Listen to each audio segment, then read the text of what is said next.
Let's get started on using the 3D printer in our classroom. Take a look back in the makerspace. On the table, there is a computer, and connected to that is the 3D printer.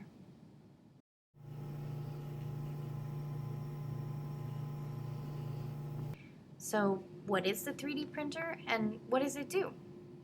Well, the 3D printer takes a plastic string called a filament. That filament is melted into a shape that you choose from a file on the computer. How do we get started? Well, first you need to find a file to print. I like to use the website called Thingiverse, but there are many out there. You can either choose a file that already exists, or you can customize and make your own file something unique. You need to decide what you would like to print,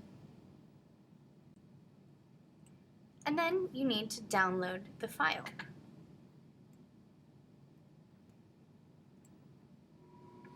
After you've downloaded the file, you need to send the file from the computer to the 3D printer.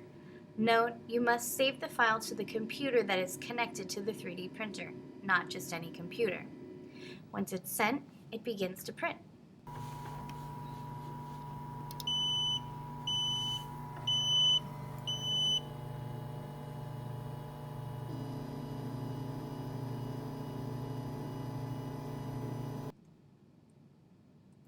The printing process goes like this.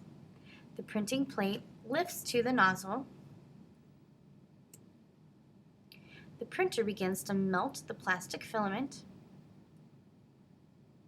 and the plastic comes out of the nozzle row by row, printing the shape that you chose.